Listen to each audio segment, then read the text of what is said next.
All right, to get this taillight out and also the taillight that's on the trunk, you need to take the interior panel apart. You just need a trim panel removal tool for all the clips, and then there's also a little hook right here that's a Phillips or a 10. I'm going to use a Phillips here. And if you're in the market for a pretty sweet internal trunk light, you can see right here, a little shameless self-plug here. My company, FredTech, makes this plug-and-play LED trunk light that lights up the trunk super bright, and you can throw a party if you want because it changes colors. So yeah, shameless plug there. I'll also have a link in the description for that if you're interested. But let's get this interior carpet piece peeled back. That way we can get to the nuts that hold this in. Bunch of these little clips.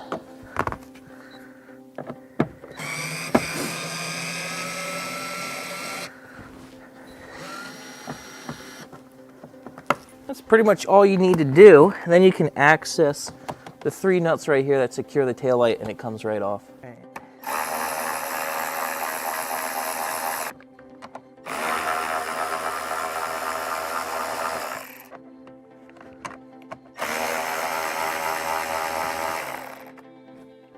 Hard to see, but the harness runs right down here, and you have to unplug it. So once you get this unplugged, you should be able to pull this bad boy out. This is literally just going to be the reverse process. We're going to put our new LED taillight in. This little guy right here, which is on all of the lights, is a switch that controls the animation. So we'll mess with that once we get everything installed, but comes with this harness and this little switch. So get all these through the hole in the body and then just put the nuts back on.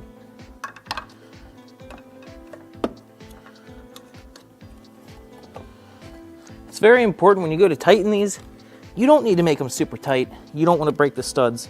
Just make them snug. This is not a motor. It does not need to be torqued like crazy. You're going to be in a bad mood if you break one of these studs.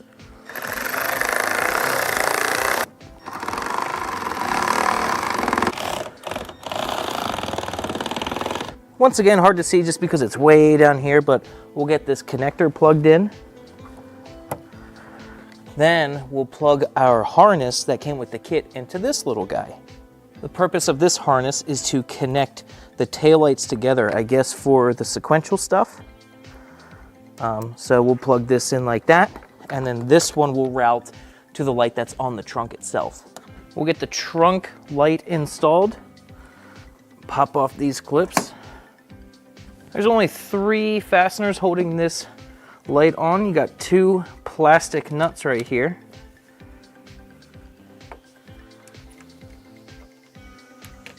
And then there's 1 on the inside.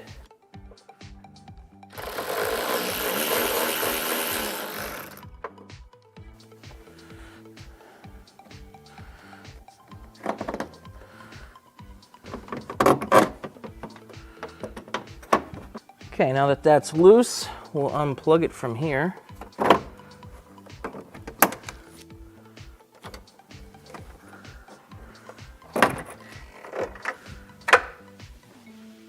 Okay, got our new taillight section, pretty straightforward. We'll get it installed. You can see this does have a resistor built in, so hopefully we won't need to add any more resistors, but there is a possibility this will hyperflash, and that's why the kit does come with more resistors. But they did try and install one beforehand.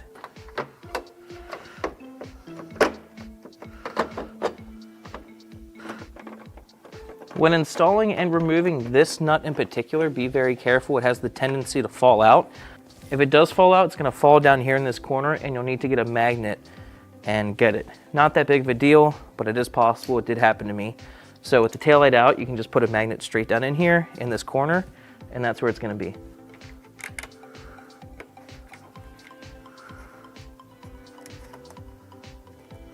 These are 10mm, these plastic nuts.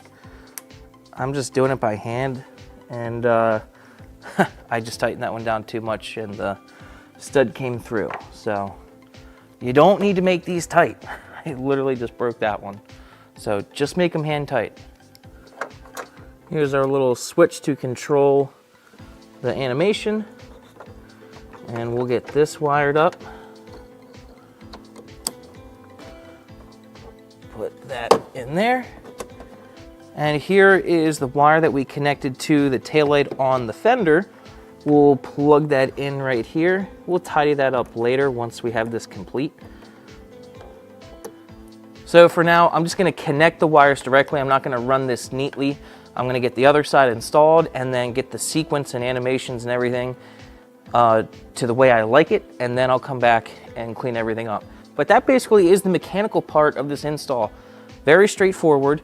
So I'll get the other side installed and then we'll continue with wiring if additional wiring is needed. So I tested out the lights, and with my current setup in my car, I did need to add one of the resistors. What's super weird about this, my turn signals were fine. They did not hyper flash, but when I stepped on the brake pedal without any of the resistors, it threw a check engine light, an ABS light, a brake light, a VCS light. The car went crazy.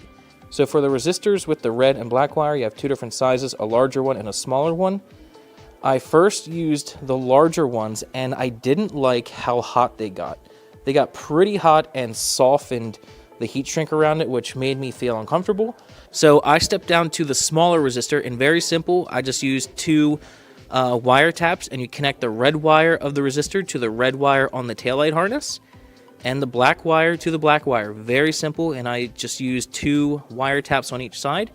You can crimp or solder or whatever method you choose, but this is just a quick and dirty setup right here, and I use those wire taps.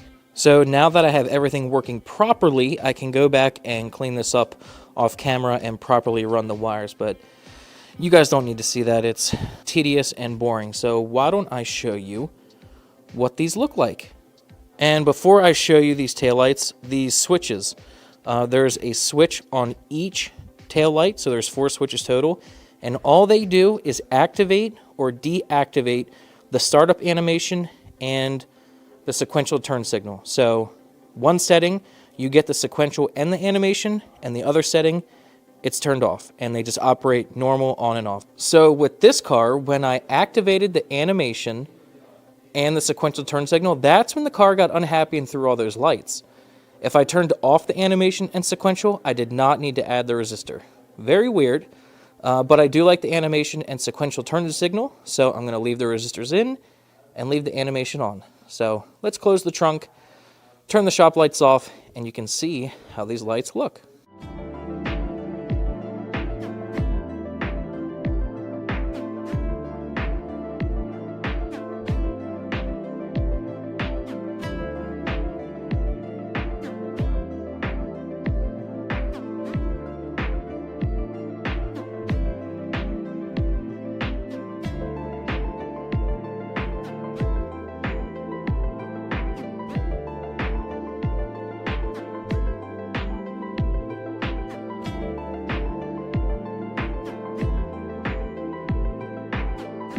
The screen on my camera is showing that this light looks orange or a little bit orange, but in person it is absolutely red. There is no orange going on here. The only orange is the turn signal. Everything else is red. So the camera doesn't do a good job of portraying the color, but this is a beautiful looking red, no orange. We'll take a look at the reverse lights.